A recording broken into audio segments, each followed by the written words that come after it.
Hey there, folks. Welcome to our cozy nook of tales and adventures. Today, like every episode, we're unlocking the doors of imagination to explore new worlds, meet fascinating characters, and experience unique emotions. I promise to take you on an unforgettable journey through the power of words. So, get comfy, grab your favorite drink, snuggle into that perfect spot, and get ready to lose yourself in a new story. Leave the outside world behind for a while and dive with me into the depths of storytelling.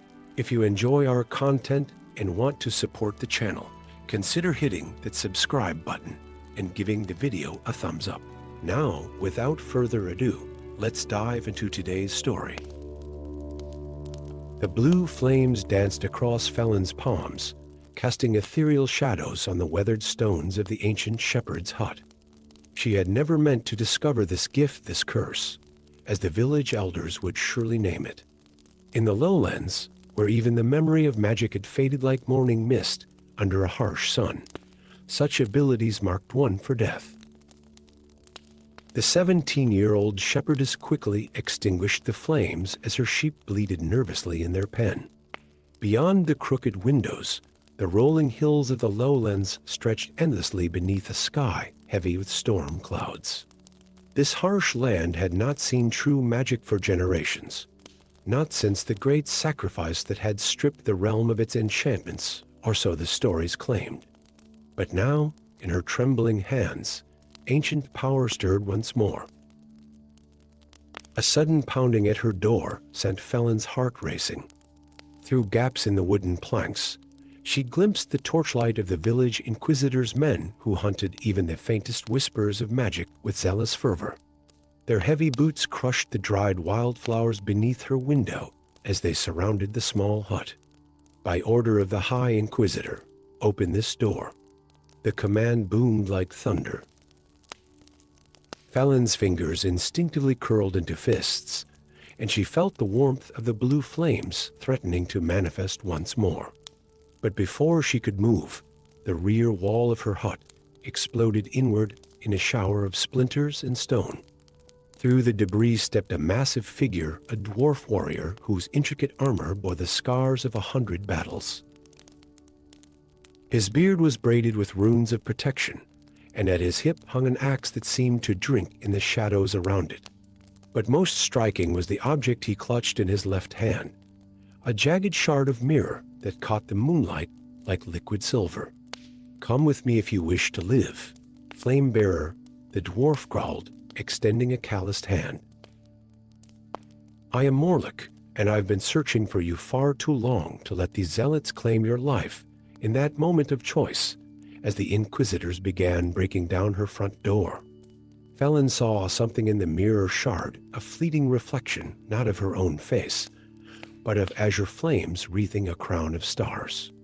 Without further hesitation, she grabbed Morlock's hand. They fled into the night as shouts of fury erupted behind them. The dwarf led her through hidden paths and ancient tunnels that spoke of a time when the lowlands had been something far greater. As they ran, Morlock spoke of things that shattered everything Felon had known about her world. The magic didn't simply vanish from these lands, he explained as they paused in a cavern marked with faded elvish runes. It was bound away, used to seal something so terrible that both the elven high lords and the dwarf kings agreed it must never be freed. But they were short-sighted, arrogant. They didn't understand that magic itself is the lifeblood of our world. Without it, he trailed off as distant horns echoed through the tunnels. The inquisitors were still pursuing them, but they weren't alone.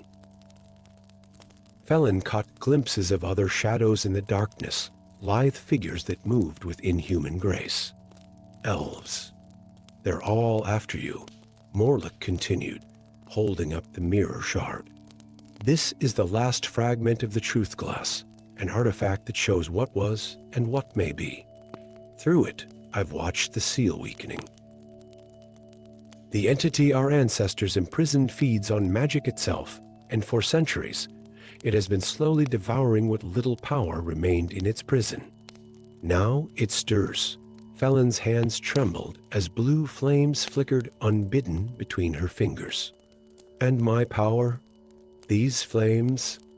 You are a bearer of the eternal flame, the first in 5 generations. Your awakening is both a warning and a hope. The seal is failing, but your power. It might be the key to everything. They pressed on through the night, through ancient ruins and forgotten places that spoke of a grander age. Pursuing forces clashed behind them, inquisitors meeting elven scouts in brief, violent encounters. The very air seemed to crackle with tension, as if the world itself held its breath. At dawn, they reached their destination. A massive door set into the face of a mountain, marked with runes that pulsed weakly in the growing light. Before it stood a pool of water, so still it mirrored the sky perfectly. The prison of shadows, Morlock whispered. Sealed by the combined might of all the races, powered by the sacrifice of every bearer of the eternal flame alive at the time. Behind this door lurks the devourer of magic, an entity older than the realms themselves. As if in response to his words, the surface of the pool began to ripple. From its depths rose figures of water and mist, the spirits of the ancient flame-bearers who had given their power and their lives to create the seal. One of them, a young woman with sad eyes, stepped forward. When she spoke, her voice was like wind through autumn leaves. The seal weakens. The devourer stirs. And you, young bearer, must make a choice that we once faced.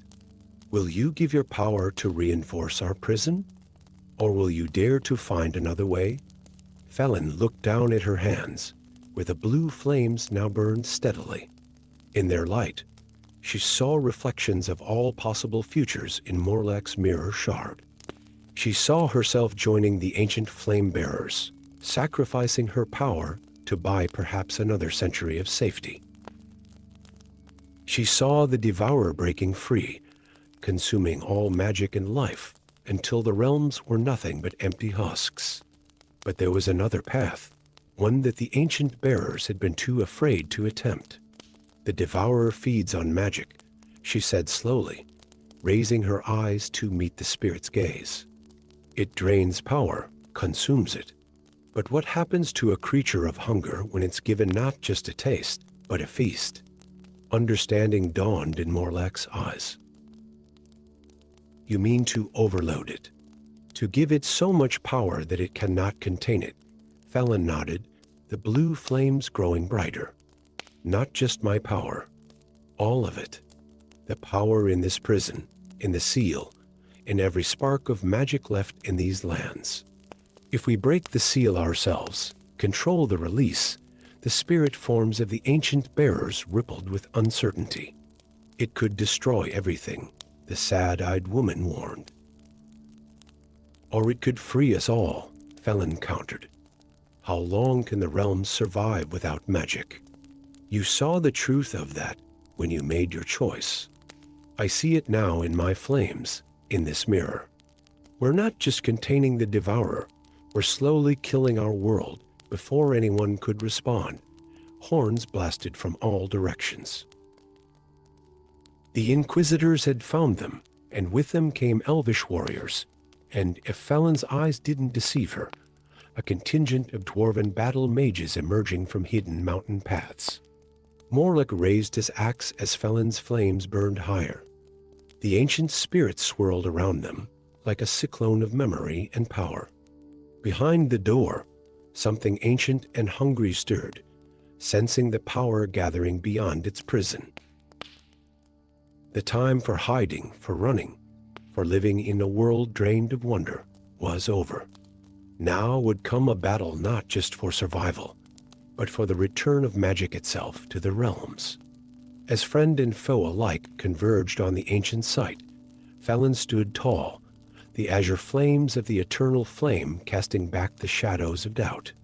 The final battle for the fate of magic in the realms was about to begin. Story 2. The twin moons of Aldara cast their silver and golden light across the snow-capped peak of Mount Celestial, their rare eclipse approaching with each passing moment. In the highest chamber of the ancient sanctuary, Kelendril pressed her forehead against the cold crystal window, her keen elven eyes fixed upon the celestial dance above. She had dreamed of this night for months, dreams filled with shadows, whispered prophecies, and the haunting image of the crown of two moons vanishing into darkness. The crown itself rested upon its crystalline pedestal below, its metalwork an impossible fusion of elven grace and dwarven craftsmanship. Twin bands of mithril and gold intertwined like lovers in an eternal dance, each set with gems that caught and amplified the light of their respective moons. For 1,000 years, it had stood as a symbol of the alliance between the two peoples, a reminder of ancient oaths sworn when the world was young. But tonight, something was wrong. Kelendril could feel it in the very air, a discordant note in the song of the world. The sound of boots on marble made her spin, bow materializing in her hands with practiced grace. A figure emerged from the shadows, shorter than an elf, but moving with unexpected stealth for a dwarf. His dark leather armor bore no insignia, and a hood concealed most of his features save for a meticulously trimmed beard adorned with silver beads. "The famous elven huntress," he said, raising his empty hands. "I wondered if you'd be here tonight." "I am Grim, the treasure hunter," Kelendril replied. Arrow still knocked. "Your reputation precedes you." A smile flickered beneath his hood. "As does your gift of foresight. Tell me, in your dreams, did you see me stealing the crown? Or preventing its theft?" Before she could answer, a tremor shook the sanctuary. Both warriors turned as dark shapes descended from the domed ceiling, figures clad in armor that seemed to drink in the moonlight. They moved with inhuman grace, but were neither elf nor dwarf, their forms somehow wrong in ways that set Kelendril's teeth on edge. The battle erupted in heartbeats. Kelendril's arrows found gaps in shadowy armor, while Grim's axes flashed with deadly precision. But there were too many. As the eclipse reached its peak, one of the shadow warriors seized the crown. No, Grim's cry held more anguish than a mere treasure hunter should possess.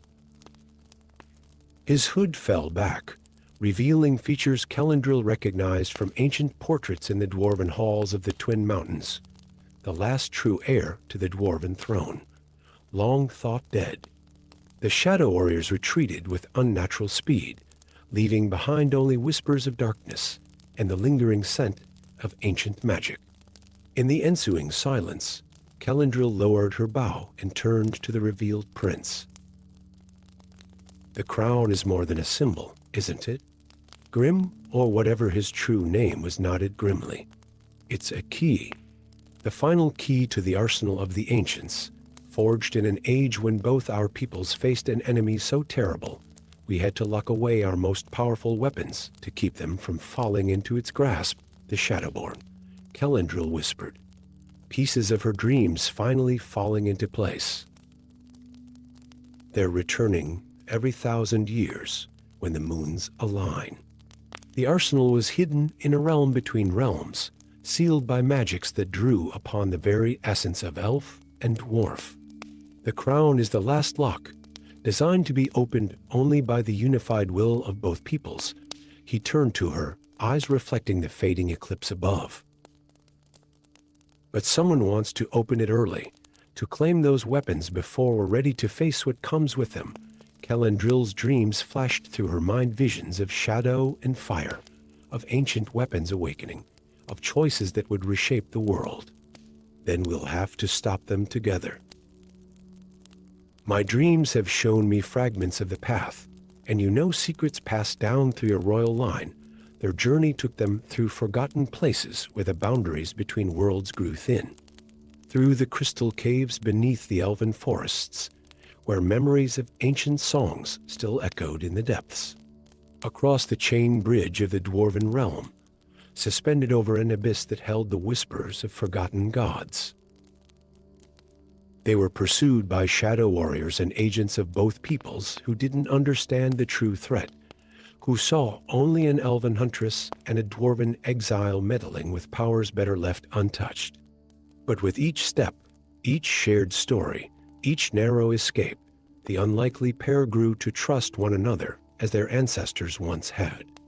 In her dreams, Kelendril began to see more than just shadow and doom. She saw the strength in unity, the power in trust restored. And in Grimm's eyes, she recognized the same determination that had driven the ancient heroes who had first sealed away the arsenal. Their path led them finally to the Twilight Vale, a place that existed in the space between heartbeats. Here, reality itself seemed to blur, the light of the mortal world mixing with the shadows of elsewhere. Before them stood a gate that was not a gate, its surface rippling like water in moonlight. The entrance to the arsenal, Grimm breathed, his voice filled with ancestral memory. Our peoples built this place together, using magics that no longer exist in our world. The weapons within. They're not just swords and axes, but artifacts that could reshape reality itself. The Shadow Warriors were closing in, their darkness seeping into the edges of the veil.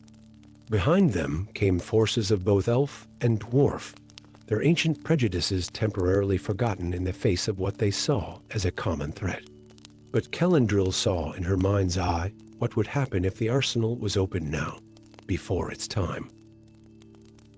The weapons within would bring not salvation but devastation, their power too great for a world that had forgotten the true meaning of unity.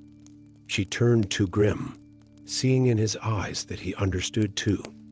The crown had never been meant as a key to open the arsenal, but as a reminder of what had sealed it in the first place, the unified will of two peoples setting aside their differences in the face of a greater threat. As the Shadow Warriors emerged from the darkness and their pursuers broke through into the veil, Kelendril and Grimm stood before the gate. Together, they raised the crown above their heads. Power surged through it, drawn not from its physical form, but from the trust between its holders, from the echo of ancient oaths renewed in the choices of their heirs. The crown blazed with the light of both moons, its radiance forcing back the shadows. The gate that was not a gate shimmered, its surface hardening into unbreakable crystal. The arsenal would remain sealed until the true time of need, protected not by weapons, but by the renewed alliance of those who guarded it. In the light of that moment, elf and dwarf alike lowered their weapons, seeing in the convergence of moon-blessed metal and ancestral magic a reminder of what their peoples could accomplish together. The Shadow Warriors dispersed like smoke in a strong wind, their purpose thwarted by a power they had not accounted for, the strength of trust restored.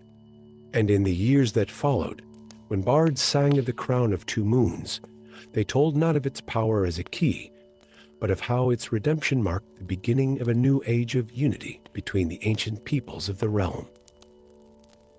For in the end, the greatest magic proved not to be the weapons locked away in twilight, but the bonds forged between those who chose to stand together against the gathering dark.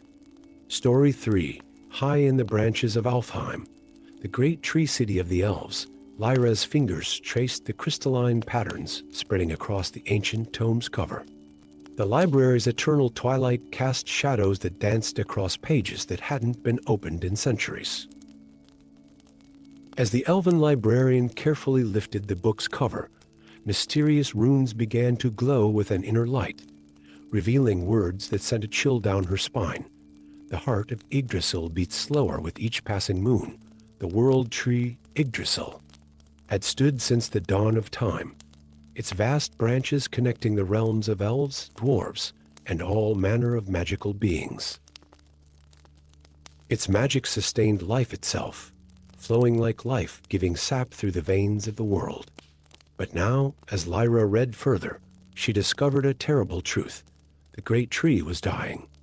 Deep below, in the dwarven city of Moria, nestled among Yggdrasil's roots, Master Smith Drugan wiped sweat from his brow as he examined the strange crystal growing from his forge's foundation. It had appeared a month ago, spreading like ice across metal and stone, absorbing the magical energies that powered his enchanted tools. But unlike normal crystal, this material sang with a strange resonance when struck, and weapons forged from it possessed unusual properties. They could cut through enchantments as if they were morning mist. These two souls, separated by the vast expanse of Yggdrasil's trunk, were about to discover their fates intertwined by the tree's whispered warnings. Lyra's research led her deeper into the forbidden section of the library, where books were bound in materials that defied natural law. Here, she found references to an ancient threat of void between worlds that had once tried to consume Yggdrasil itself. The crystallization wasn't a disease. It was the tree's defense mechanism, an attempt to armor itself against something stirring in the spaces between realms. Her discoveries were interrupted by the sound of breaking glass. Through the library's crystal windows, she saw them tears in reality itself, like cracks in the sky, through which glimpses of absolute nothingness peeked through. The void was returning. Meanwhile, Drugan had traced the crystal's growth to its source, a massive cavity beneath Moria, where Yggdrasil's deepest roots plunged into the unknown. The crystal formations here were enormous, pulsing with captured magical energy. As he studied them, he noticed patterns not random growth, but deliberate formations, like the circuits in a vast magical machine. Their paths finally crossed in the Great Hall of Roots, where the elven archives met the dwarven forges. Lyra had followed the crystalline patterns down, while Drugan had traced them up. Their first meeting was less than cordial. Centuries of mistrust between their peoples didn't fade in an instant. But the urgency of their discoveries forced them to look past ancient prejudices. The crystal absorbs magic, Drugan explained, holding up a blade he'd forged from the material. But it doesn't destroy it, it stores it, channels it. Lyra nodded, spreading out the ancient text she'd brought. Because Yggdrasil knows what's coming. The void between worlds, it feeds on raw magic. The crystal is the tree's attempt to hide its power, to armor itself against the void's hunger. Their revelation came too late. Above them, the tears in reality widened.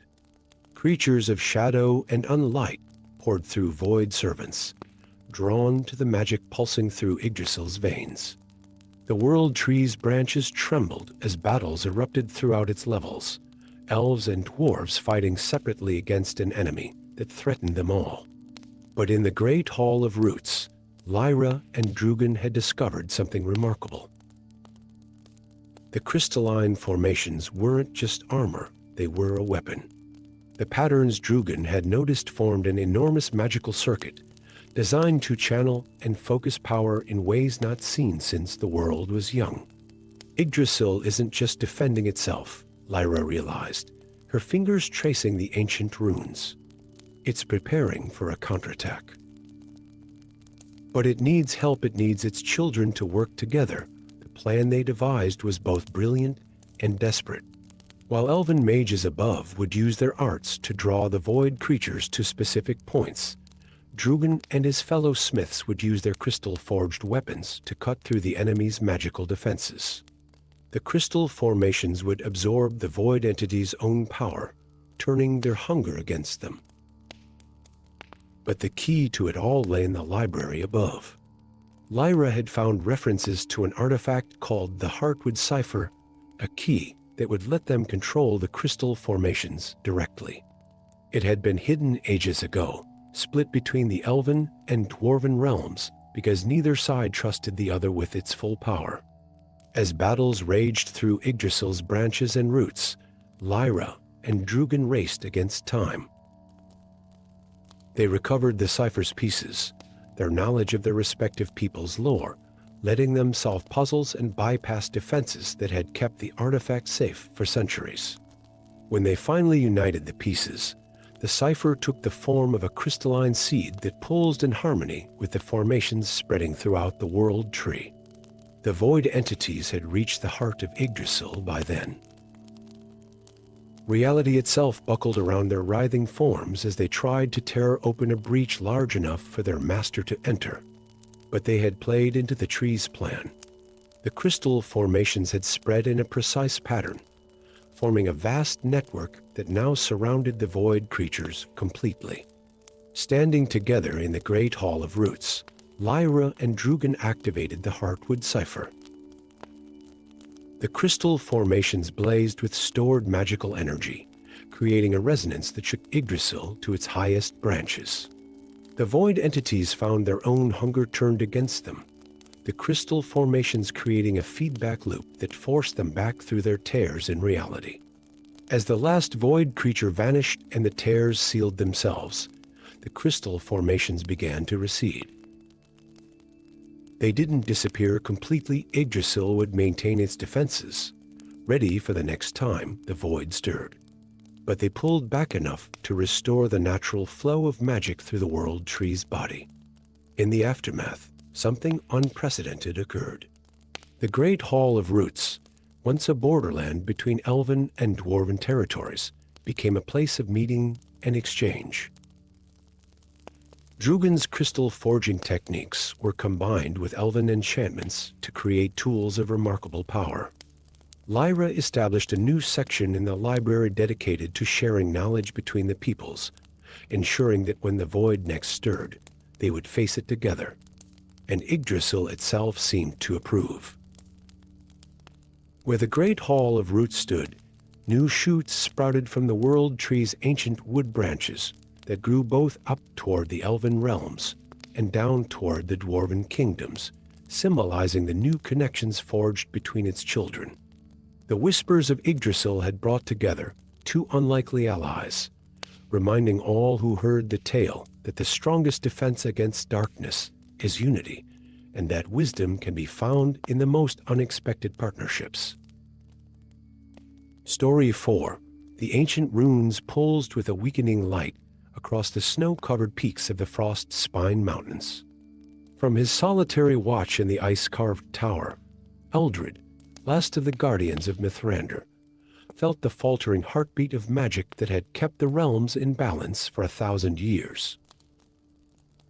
His weathered hands, marked with the silvery scars of runic magic, traced the failing patterns in the air before him as another protective ward flickered and died. Something was wrong. The ancient magics weren't merely fading, they were being systematically destroyed. In the depths of the dwarven halls far below, young Vara felt it too. The spirits of the earth whispered to her of disturbances in the deep places, of ancient bindings coming undone. Unlike other dwarven apprentices who shaped metal and stone through forge and hammer alone, Vara had been blessed or cursed, depending on who you asked, with the ability to hear the voices of the earth itself. The rocks sang to her of their secrets, and lately their songs had turned to laments. Fate drew these two souls together on the night the greatest ward fell. The destruction of the master rune of balance sent shockwaves through the magical fabric of the world, causing earthquakes in the physical realm and chaos in the ethereal. Eldred's self-imposed exile ended as he descended from his frozen watchpost, while Vara fled upward from the increasingly unstable dwarven halls. They met in the midst of a howling blizzard, the tall, silver-haired guardian with his staff of crystallized moonlight, and the young dwarf woman whose intricate braids were woven with softly glowing stones. Recognition passed between them instantly. Both could sense the other's connection to the ancient magics that shaped their world. "The pillars are falling," Eldred said, his voice carrying despite the storm. "Someone is deliberately destroying the anchors that maintain balance between the realms." Vara nodded, pressing her hand against the rock face beside them. The earth spirits cry out in fear. The deep foundations are being sundered. Together, they began tracking the source of the disturbance. Eldred's knowledge of the ancient wards, combined with Vara's ability to commune with the spirits of stone and earth, led them through hidden paths and forgotten ways. They discovered signs of systematic attacks on the magical pillars that had maintained peace and balance between the realms for centuries. But it was in the ruins of the third destroyed ward that they found their first real clue, a seal bearing the mark of both the Elven High Council and the Dwarven Crown. This wasn't the work of outcasts or rogue magic users. This destruction came from within, from the very powers meant to protect the old magics. Impossible, Eldred breathed, examining the seal. The Council and Crown have been at odds for centuries. They wouldn't work together, especially not for this. Vara's eyes narrowed as she listened to the whispers of the stones around them. Unless they believe they have no choice. The spirits speak of an ancient prophecy, a doom that can only be averted by awakening something that sleeps in the spaces between realms. Their investigation led them deeper into conspiracy. Through ancient libraries and forgotten crypts, they uncovered the truth. A group of elven sages and dwarven rune masters had discovered predictions of a catastrophe that would destroy all realms. In their desperation to prevent it, they had decided to wake an ancient power, a primordial force, that had been sealed away by the first guardians of Mithrander. They believed this power could save them all. But Eldred knew the true history, the reason the guardians had sealed away such power in the first place. They don't understand, he explained as they raced to prevent the destruction of another ward. The primordial force they seek to wake it doesn't distinguish between salvation and destruction. Its power is too vast, too alien for mortal control, Vara understood. The earth spirits sang of the time before the sealing, of chaos and unmade reality. But how do we stop them? They believe they're saving everyone. The answer came at the heart of an ancient guardian sanctuary. Hidden texts spoke of a way to repair the wards, to strengthen them beyond their original power. But it required something that hadn't been seen since the time of the first guardians, the willing cooperation of all races, channeling their magic together in perfect harmony. As they worked to gather allies and reveal the truth of the conspiracy, Eldred and Vara faced opposition from all sides. The conspirators had spread their influence far, convincing many that destroying the wards was the only way to save the realms. Each falling ward brought reality closer to unraveling, allowing glimpses of the chaos that lurked between worlds. The final confrontation came at the site of the Master Ward, the keystone that held all other wards in place.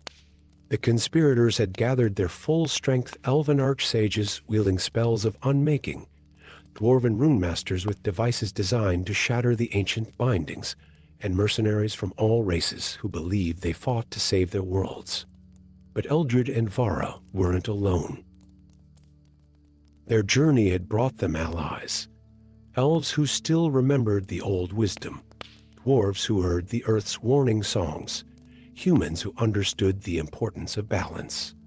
As the conspirators began their ritual of destruction, Vara called to the spirits of the earth, while Eldred invoked the ancient guardian rites.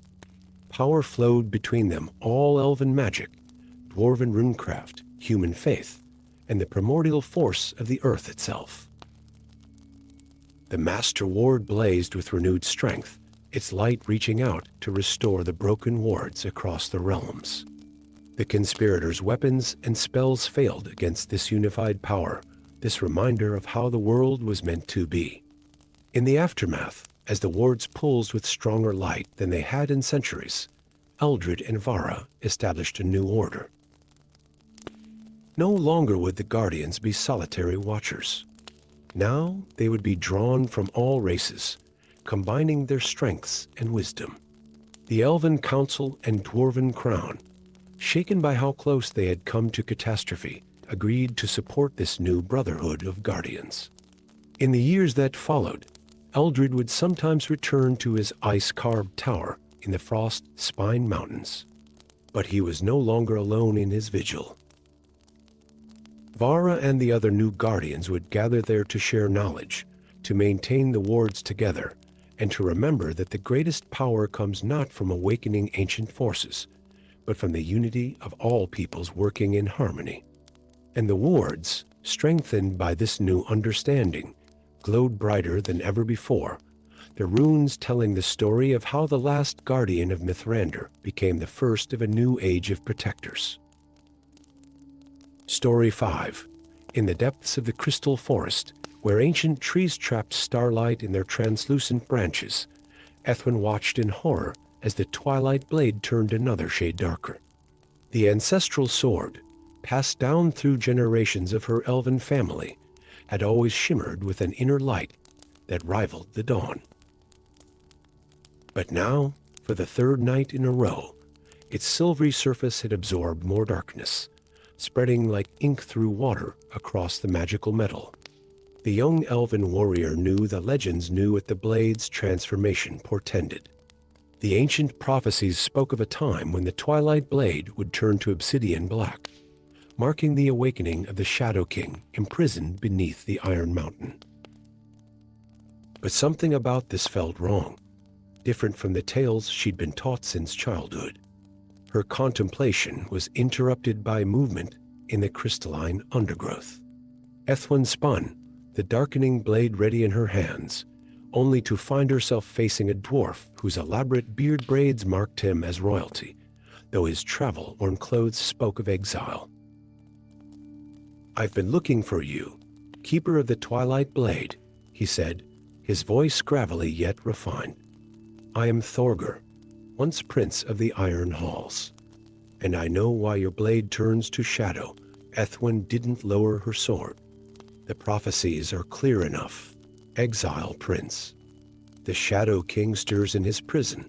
Thorgr's laugh held no humor. "The prophecies are wrong, or rather incomplete. I discovered the truth in the ancient archives before my banishment.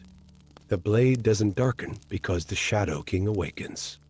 It darkens because something far worse approaches, something that even he was imprisoned to help guard against." This gave Ethwen pause. The twilight blade hummed in her hands, responding to Thorgr's words with a pulse of its remaining light. The dwarf prince reached slowly into his pack and withdrew a piece of ancient parchment, its surface covered in runes that seemed to shift and change as she looked at them. "The blade is connected to 3 fragments of the Dawn Crown," Thorgr explained, showing her the manuscript's illustrations. Each fragment was hidden in places of power across the realm. When united, they can either complete the blade's transformation or reverse it. "But we must hurry others seek the fragments for darker purposes." Thus began their journey across the devastated lands, where magic had run wild during the last Great War. Ethwen's elven grace complemented Thorgr's dwarven resilience as they faced the challenges of this broken realm. They crossed fields where gravity reversed at random, navigated forests where time flowed backwards, and crossed rivers that flowed with liquid moonlight. The first fragment they found in the Alabaster Spire, a tower that had once housed the greatest elven seers. Its white stones were now stained with centuries of magical residue, creating patterns that moved like living things. At its peak, they faced creatures born of wild magic, beings of pure energy that sought to preserve the fragment's isolation. The second fragment lay deep in the Forge of Ages, an ancient dwarven foundry where legendary weapons had once been crafted. Here, they confronted not just the foundry's automated defenses, but also a rival group of seekers, followers of an apocalyptic cult, who believed that hastening the blade's transformation would grant them power over the coming darkness. But it was the third fragment that revealed the true nature of their quest. Hidden in the Twilight Temple, a sanctuary that existed half in their world and half in shadow, they discovered murals depicting a truth lost to time. The Shadow King had not been imprisoned as punishment, but had volunteered for eternal imprisonment to maintain a barrier against something far worse, an entity from beyond the void that devoured not just life, but reality itself. As they retrieved the final fragment, Ethwen's blade had become almost completely black. The cultists had followed them, launching an assault just as they reached the fragment's resting place. In the chaos of battle, as spell and steel clashed in the reality-warped temple, Ethwen glimpsed something through a tear in space, a darkness deeper than mere absence of light, hungering for the substance of their world. The blade isn't turning dark because evil approaches, she realized, blocking a cultist's attack while Thorgr secured the fragment. It's absorbing shadow to strengthen the barrier, just as the Shadow King does. The prophecies weren't warning of doom. They were telling us when the barrier would need reinforcement. Together, they fought their way to the temple's heart, where an ancient altar stood ready to unite the fragments. The cultists pursued them, not realizing they were playing into the very disaster they sought to control. Beyond the temple's walls, reality itself began to fray as the entity pushed against the weakening barrier. The ritual required both elf and dwarf, light and shadow, height and depth. As Ethwen and Thorgr placed the fragments around her now obsidian blade, they began to understand the deeper truth. Their peoples had never been meant to be divided. The very magic that protected their world relied on the union of all its people's strengths. The Dawn Crown reconstructed itself around the darkened blade, but instead of reversing the transformation, as they had first thought, it completed it. The sword became a perfect fusion of light and shadow, its surface reflecting not just darkness, but the very stars themselves. When Ethwen raised it, she felt connected to both the Shadow King's eternal vigil and the power that had originally forged the barrier between worlds. The blade's new power drove back the void entity's influence, sealing the tears in reality. The cultists, witnessing the true purpose of the ancient magics they had sought to corrupt, threw down their weapons in shame. In the aftermath, Thorgr was able to prove his innocence of the crimes that had led to his exile, revealing the true culprits among those who had sought to hasten the blade's transformation. But more importantly, the truth of their people's shared destiny could no longer be ignored. The Twilight Blade, now known as the Blade of Dawn and Dusk, became a symbol not of coming darkness, but of the eternal cycle of light and shadow that maintained the world's balance. Ethwen and Thorgr established a new order of guardians, combining elven wisdom and dwarven craft to maintain the barriers that protected their realm. And deep beneath the Iron Mountain, the Shadow King sensed the renewal of his ancient purpose. His eternal imprisonment remained, but now he was no longer alone in his vigil against the darkness that lurked beyond the edges of reality. In the world above, elf and dwarf stood together once more, ready to face whatever threats might come, understanding at last that the greatest power lay not in light or shadow alone, but in their perfect balance. Story 6. The ancient halls of Silverspire Palace blazed with ethereal light as Prince Thelor Silverforge stood before the twin thrones of the Elven Kingdom. Moonfire crystals cast their pale radiance across the marble floors, illuminating the delicate archways that stretched toward the star-filled dome above. Yet even the celestial beauty of the elven architecture couldn't mask the tension that crackled through the air like lightning before a storm. Thelor's pointed ears twitched at the whispers that followed him, the half-blood prince, neither fully elven nor dwarven, forever caught between two warring peoples. His silver hair and tall stature spoke of his mother's elven nobility, while his broad shoulders and sturdy frame betrayed his dwarven heritage. The weight of centuries of hatred between the two races rested upon his shoulders like a cloak of thorns. The Peace Summit was meant to be historic, the first time in 1,000 years that the Elven King Arendril and Dwarven King Thorgan would meet under the same roof. Yet as the moon reached its apex, piercing screams shattered the diplomatic facade. Guards burst into the great hall, their weapons drawn. The kings, they cried. both kings lie dead in their chambers. In the chaos that followed, all eyes turned to Thaler. Who else but the half-blood prince could have accessed both royal quarters? Who else had more to gain from the deaths of both rulers?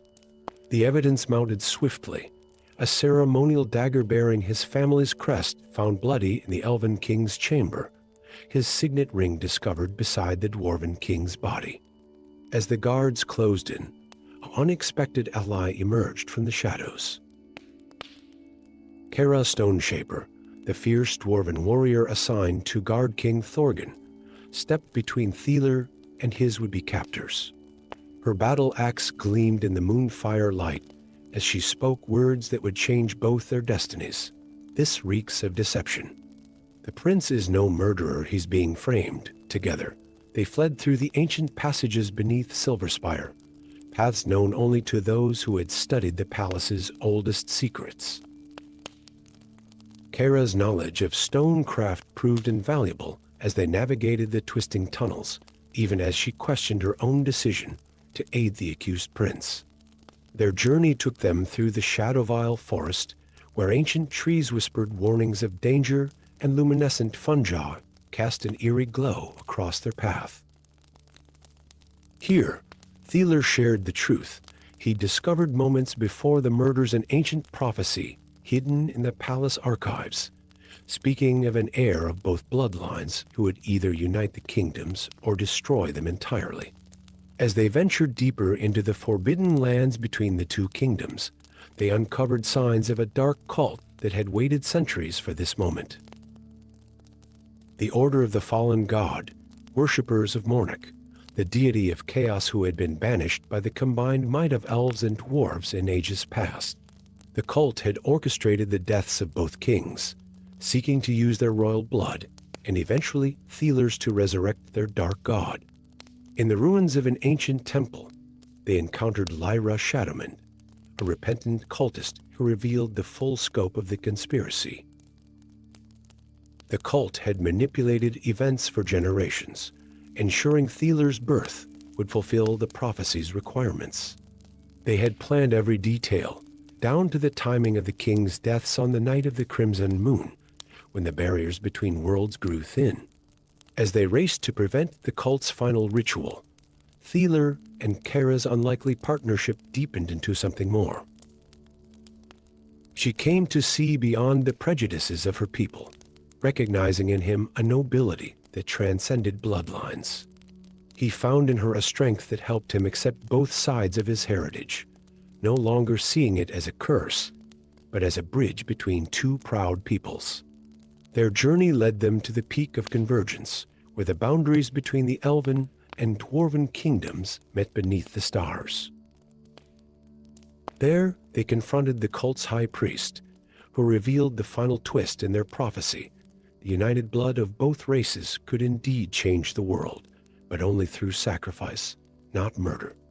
In the battle that followed, Thaler chose to risk his own life rather than allow either kingdom to fall. His willing sacrifice of blood not taken by force, but freely given combined with Kara's unwavering loyalty, created a power the cult had not foreseen. Instead of resurrecting Mornak, their actions fulfilled a different aspect of the prophecy, one that spoke of healing rather than destruction. The magical backlash from their thwarted ritual exposed the cult's deceptions to both kingdoms. Evidence of their manipulations came to light, proving Thaler's innocence and revealing how they had played both sides against each other for centuries. The cult's ancient magic, meant to sow discord, was transformed by Thaler and Kara's combined strength into a bridge of understanding between the two peoples. In the aftermath, Thaler took his place not as king of either realm, but as an ambassador between them, working to heal centuries of mistrust. Kara remained by his side, their partnership a living symbol of how ancient hatreds could be overcome. The prophecy was fulfilled, but not as anyone had expected. The heir of two crowns united the kingdoms not through conquest or power, but through compassion and sacrifice. Together, they established the Council of Unity in the very temple where they had confronted the cult, transforming it into a place where both races could meet in peace. The ancient halls that had once echoed with dark rituals now rang with the sound of elven songs mingling with dwarven battle hymns as two peoples began the long journey of learning to trust again. And so, the tale of the half-blood prince and the dwarven warrior became a legend told in both kingdoms, a reminder that destiny's greatest power lies not in fulfilling prophecies exactly as written, but in choosing to forge a new path when the old ways no longer serve. In the end, it was not the grand destiny foretold in ancient scrolls that changed their world, but the simple choice to see beyond the prejudices of the past and believe in the possibility of a better future. Story 7, deep within the ancient mines of Moria, where crystalline veins threaded through stone like frozen lightning, Master Miner Grim Ironfist pressed his calloused hand against the cavern wall. The mountain had always spoken to him, as it did to all master miners of the dwarven realm, but these whispers were different. They carried echoes of something ancient, something that made the crystals pulse with an unsettling blue light. The discovery of the sealed chamber had come during a routine expansion of the eastern tunnels. Behind walls marked with runes no dwarf had seen in 1,000 years, a singular crystal pulsed with otherworldly power. Unlike the usual gems that littered the mountain's veins, this one sang with voices of the past, speaking in tongues that sent shivers down even Grim's steel-strong spine. As he studied the strange crystal, the first tremors began. Deep in the forgotten halls, where even the bravest miners feared to venture, ancient guardians of stone and metal stirred from their millennial slumber. Warriors carved from the living rock itself, their eyes gleaming with the same ethereal light as the crystal, began to march through the abandoned corridors with mechanical precision. Grim knew the legends, of course tales of the Stone Guard, sentinels created in an age when dwarves and elves still shared their secrets freely. But the stories had never mentioned why such formidable guardians had been needed, or what they had been created to contain. The Council of Elders, in their infinite wisdom, summoned the one person they'd sworn never to ask for help, Silveria Moonwhisper, an elven priestess whose mastery of ancient magics was matched only by her disdain for dwarven stubbornness.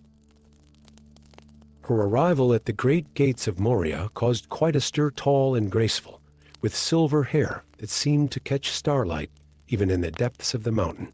She stood in stark contrast to the sturdy dwarven architecture surrounding her. "Your ancestors were either brilliant or mad," she pronounced upon examining the crystal, her long fingers tracing the air around it, as if weaving invisible threads. "Perhaps both. This is no mere gem, it's a key and a warning." Together, the unlikely pair descended into the mountain's depths, following the trail of awakened Stone Guard. Grim's knowledge of the tunnels complemented Silveria's ability to decipher the ancient magic that seemed to grow stronger with each level they descended. The whispers grew clearer too, telling fragments of a story that chilled them both. Long ago, in an age before the great schism between elves and dwarves, a threat had emerged from the depths of the world.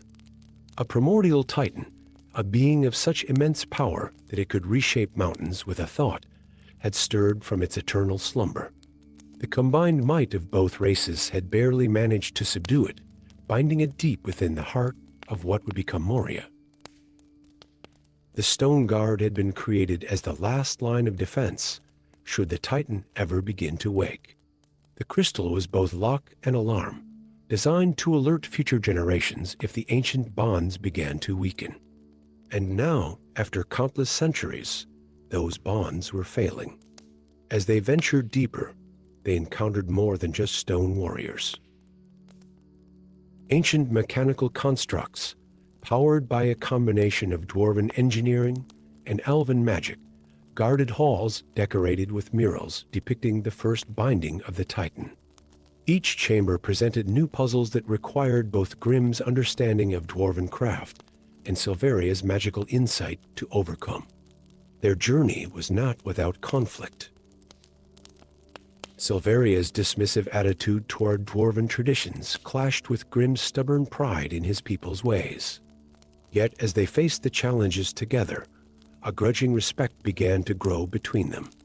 She came to appreciate the intricate beauty of dwarven stonework, while he found himself fascinated by the subtle complexities of elven magic.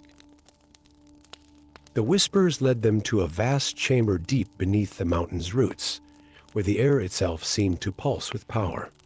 Here, they found the source of the disturbance, a massive containment circle, its runes and crystals failing after millennia of constant use. Through the fading barrier, they could see the Titan stirring, its form a shifting mass of stone and primal energy. The solution, when they finally understood it, required something neither race would have achieved alone. The original binding had been powered by the combined essence of elf and dwarf, a union of magic and craft that had long been forgotten. To renew it, both Grimm and Silveria would have to set aside centuries of prejudice and work as one. In a ceremony that combined dwarven runic craft with elven spellwork, they reforged the ancient bonds. Grimm's understanding of the mountain's heart guided Silveria's magical energies, while her knowledge of the old ways helped him reshape the containment runes. The Stone Guard, recognizing the echo of their original creators in this cooperation, added their own power to the binding. The Titan was sealed once more, but the experience had changed more than just the mountain's depths. Word of their success spread through both kingdoms, reviving interest in the old partnerships between their peoples. Grimm and Silveria became advisors to both realms, their unlikely friendship a bridge between two cultures that had forgotten how much stronger they were together. In the years that followed, the sealed chamber became a place of learning, where young dwarves and elves could study the ancient crafts that their ancestors had created together. The whispers of the crystal continued, but now they told new stories not just of ancient dangers, but of how unity and understanding could overcome any challenge, no matter how deeply it was buried. And sometimes in the quietest hours, when Grimm sat alone in his study reviewing ancient maps, he could still hear the mountain's whispers. But now they seemed to carry a note of satisfaction, as if pleased that its children had finally remembered the strength that came from working together. Story 8. The eternal snows of Aranor fell like tears from a grieving sky. Where once the realm had known the gentle dance of seasons, now only winter's bitter embrace remained. In the highest tower of the Crystal Citadel, Elara Frostwine stood at her frost-covered window, her keen elven eyes tracking the unnatural storm that had raged since the Winter Crown's theft.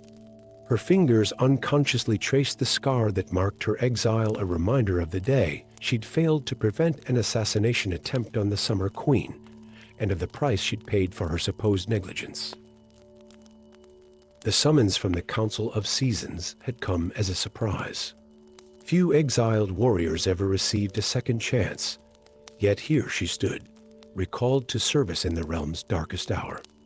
The four sacred crowns, winter, spring, summer, and autumn, had maintained nature's delicate balance for millennia. Now, with the winter crown stolen, that balance teetered on the edge of catastrophe. But it was the council's choice of her partner that truly tested Elara's resolve. Ragnar Imberfist, the dwarven warrior she'd long blamed for her family's death during the Great Forge War, waited in the chamber below.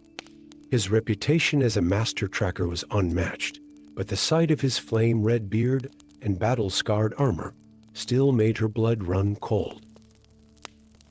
The crown's theft was no mere act of greed, explained Archdruid Thornhaven, his ancient face creased with worry. Our seers speak of a greater threat, a shape-shifting dragon named Morgath, the ever-changing, who seeks to harness the power of all for crowns to remake reality itself. The journey began in the crystalline forest, where every branch bore the weight of unnatural ice. Elara and Ragnar, moved in tense silence, following traces of magic that glimmered like starlight in the frozen air. Their first confrontation came not with their quarry, but with their own bitter past. "I never gave the order to attack your family's holding," Ragnar said one night, as they huddled near a magical flame that gave no warmth. "I tried to prevent it, but was too late. That failure has haunted me for 20 years." The truth in his eyes shook foundations of hatred Elara had built her life upon. Before she could respond, however, the air shifted. A massive white dragon crashed through the frozen canopy, its scales shifting like quicksilver in the moonlight. Morgath had found them first. The battle was brief but fierce. Elara's enchanted arrows and Ragnar's runic warhammer forced the dragon to retreat, but not before they glimpsed the winter crown, its crystals pulsing with captive power, clutched in one massive claw. Their pursuit led them to the spring palace, where eternal gardens had begun to wither under winter's advance. Here, they discovered the dragon's true plan. Ancient texts spoke of a ritual that could combine the crown's powers, but required specific conditions. The theft of each crown had to follow the natural progression of seasons. Racing against time, they reached the summer palace just as Morgath launched his assault. The dragon's magic had grown stronger, enhanced by the winter crown's power. In the ensuing chaos, Elara found herself protecting the dwarven children who had taken refuge in the palace, much as Ragnar, she learned later, had tried to protect her family 2 decades ago. The Autumn Palace fell despite their best efforts, its crown of golden leaves added to Morgath's collection. But in their defeat, they gained crucial knowledge. The dragon's transformative power came with a weakness. Each shape he took could only be maintained for a short time before he had to revert to his true form. The final confrontation took place at the Convergence Spire, where the boundaries between seasons had once met in perfect harmony. Morgath, now wielding 3 of the 4 crowns, began the ritual that would grant him mastery over nature itself. What the dragon hadn't counted on was the power of redemption. As Elara and Ragnar fought side by side, their combined skills enhanced by newfound trust, they discovered something extraordinary. The ancient magic that powered the crowns responded not just to their physical proximity, but to the harmony between their wielders. In a desperate gambit, they used this knowledge to their advantage. Ragnar's knowledge of dwarven runecraft, combined with Elara's elven archery, created a resonance that disrupted Morgath's control over the stolen crowns. The dragon's transformations became erratic, each shape holding for mere seconds before shifting to another. In the chaos that followed, they managed to separate the dragon from the crowns, but at a terrible price. Ragnar was struck down, his body growing cold under winter's touch. In that moment, Elara made a choice that would become legend. Using the recovered winter crown, she shared her own life force with her former enemy, proving that the warmth of forgiveness could overcome even the coldest of hatreds. The Council of Seasons, in recognition of their success and sacrifice, made an unprecedented decision. Rather than return to the old system of isolated guardianship, they created a new position, the Wardens of the Seasons, tasked with protecting all 4 crowns together. Elara and Ragnar, their old hatred transformed into deep respect and partnership, became the first to hold this honor. In the years that followed, the realm of Aranor knew a peace it had never experienced before. The seasons danced in their eternal cycle, but now they were guarded not just by ancient magic, but by the living proof that the coldest winter could give way to the warmest spring, if only given the chance to change. And in the quietest moments, when the barriers between seasons grew thin, those who listened carefully might hear the harmony of an elven bowstring singing alongside the deep resonance of a dwarven hammer, keeping watch over the eternal dance of the seasons. Story 9. In the twilight city of Astrolath, where spires of opalescent crystal pierced the ever-changing sky, young Aldrich Vale stood before the portal of realms. The ancient gateway, a massive arch of living moonstone that pulls with otherworldly energies, had been his family's sacred charge for countless generations. Its surface rippled like liquid starlight, reflecting the burden of responsibility that weighed heavily upon his shoulders. Master Thaddeus, Aldrich's mentor and guardian, since his parents' mysterious disappearance, had always taught him that being a portal guardian was more than just maintaining an ancient magical doorway. It was about protecting the very fabric of reality itself. But nothing in his years of training had prepared him for the horror he would witness on the night of the convergence. The first sign that something was wrong came when the portal's usual silvery sheen turned a sickly purple. Master Thaddeus, who had been examining ancient texts in the archive, burst into the chamber with wild eyes. "Eldrick, seal the containment wards." Something's attempting to his words were cut short as tendrils of dark energy erupted from the portal's surface, wrapping around him like shadowy chains. Eldrick watched in horror as his mentor's body began to change, corrupt magic seeping into his very being. The kind eyes that had guided him through countless lessons now burned with an otherworldly flame. When Thaddeus spoke again, his voice carried echoes of something ancient and terrible. At last, freedom. The seals were stronger than we anticipated, but even the strongest chains break eventually. From the portal poured creatures of pure elemental chaos, beings of living flame, walking whirlwinds, and titans of earth and stone. They spread through the city like a plague, their very presence warping the reality around them. Citizens fled in terror as buildings twisted into impossible shapes, and the sky itself began to fracture. In his desperate flight from the corrupted form of his mentor, Eldrick literally ran into his unlikely savior. Mira Shadowweave emerged from the shadows like a piece of darkness given form, her dark elven features marked with silver runes that seemed to absorb the chaos around them. "Watch where you're running, little guardian," she said with a smirk that didn't quite hide her concern. "Though I suppose with the world falling apart, we can forgive a bit of clumsiness. Mira, as it turned out, was no common thief.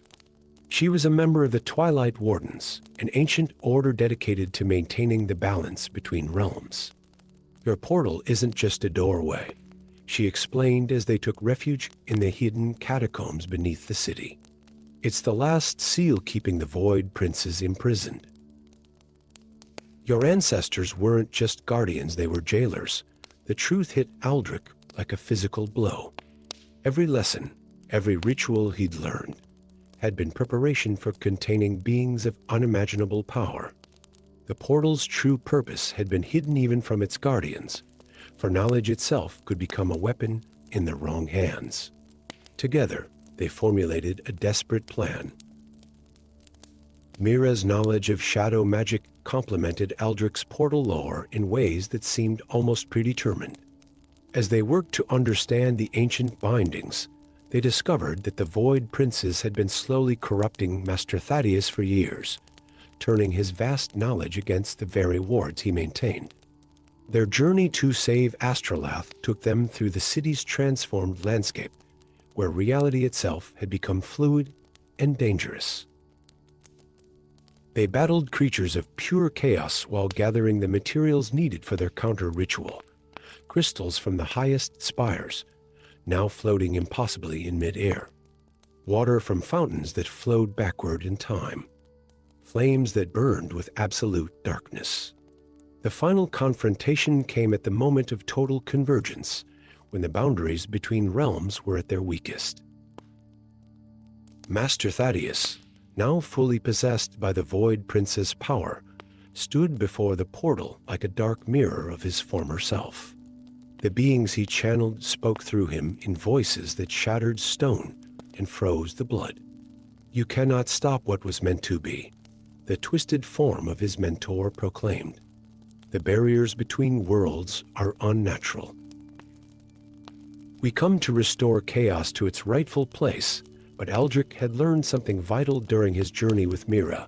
The true power of the portal lay not in the strength of its bindings, but in the wisdom of knowing when to adapt them. Together, they performed a ritual that didn't try to force the chaos back, but instead transformed it, using the Void Prince's own power to create a new kind of seal. The price of victory was steep. To complete the ritual, Aldrich had to accept his role, not just as a guardian, but as a living part of the seal itself. Mira, understanding what this meant, chose to stay by his side as a fellow guardian, her shadow magic helping to maintain the delicate balance they had created. Master Thaddeus, freed from the Void Prince's corruption in their moment of defeat, spent his last moments sharing the true history of the Portal Guardians with his apprentice. The knowledge he had kept hidden could now serve as a guide for a new generation of protectors. In the years that followed, Astrolath was rebuilt, but it was never quite the same. The portal, now wrapped in both shadow and light, required constant maintenance from both Aldrich and Mira. Their partnership became legendary, proving that the greatest threats could be overcome when ancient rivalries were set aside in favor of understanding and trust. The city's spires still pierce the sky, but now they're wrapped in a delicate lattice of shadow and light, a constant reminder of the balance that must be maintained. And in the portal chamber, two guardians stand watch, a human mage and a dark elf thief, whose unlikely friendship proved stronger than the forces of chaos itself. Story 10. In the heart of the crystal forest, where ancient trees sparkled with frozen starlight, Lyra Starweaver knelt beside a pool of liquid moonlight.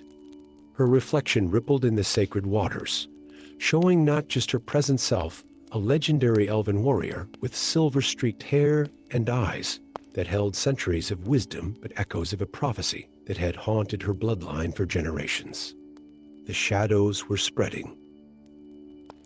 Already, 3 villages along the northern border had vanished, not destroyed, but simply absorbed into an ever-growing darkness that defied the natural laws of light and shadow.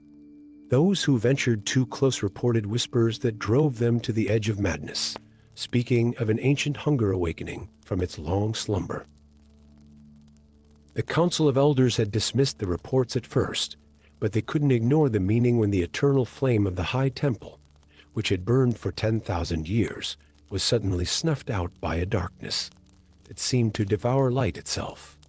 It was then that the oldest among them remembered the prophecy of the Twilight Blade, a weapon forged at the dawn of time to imprison darkness itself. Lyra's research led her to an unlikely source, Thorgrim Stoneheart, a dwarven master smith living in exile among the ruins of the ancient forge city of Morok. The gruff dwarf's initial greeting was as warm as a winter storm. So, the elves finally remember the old alliances, now that darkness knocks at their door. But beneath his bitter words lay a deeper understanding of what was at stake. Thorgrim revealed that the Twilight Blade was no mere weapon, but a key to an ancient prison.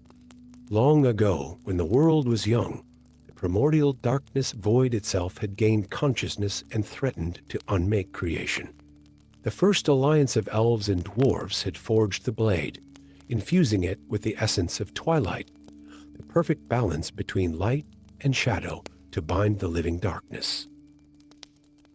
The journey to reforge the blade led them through dangers that tested both their skills and their prejudices. In the caverns of remembrance, they faced shadow wraiths that took the form of their greatest regrets. For Lyra, it was the sister she had failed to save from a dark curse. For Thorgrim, the king he had trusted who had betrayed their people. Deep within the mountains of eternity, they discovered why the blade had been sundered in the first place. The dragons they found there were not the majestic creatures of legend, but corrupted beings of shadow and flame. These shadow dragons were the blade's original guardians, driven mad by centuries of exposure to the weapon's power and the whispers of the darkness it contained. The forging of a new twilight blade required more than just masterwork smithing. Each step of the process had to be completed at precisely the right moment of twilight, when the balance between day and night was perfect. Thorgrim's knowledge of ancient dwarven metallurgy combined with Lyra's elven enchantments created something that was both more and less than its predecessor. But as they worked, Lyra began to understand the true nature of their task. The original blade had been forged to imprison darkness, but that very purpose had made it vulnerable to corruption. The darkness they faced now was not just an external threat, but the accumulated weight of shadow that existed within every heart. The truth hit her as they prepared for the final battle. The blade wasn't meant to imprison darkness, but to achieve harmony between light and shadow. Her own inner darkness, the guilt, the regret, the fear wasn't something to be locked away, but to be acknowledged and balanced. When they finally confronted the living darkness at the heart of the crystal forest, it wore faces they knew. Everyone who had been consumed by the spreading shadow was there, trapped in a twisted parody of life.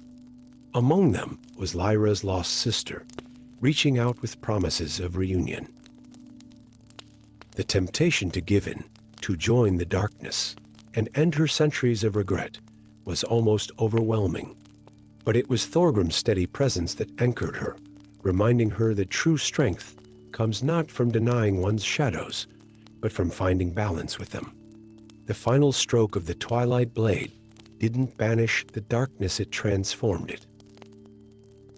The weapon's true power lay not in its edge, but in its ability to show both light and shadow their reflection in each other. Those consumed by darkness were freed, though forever changed by their experience.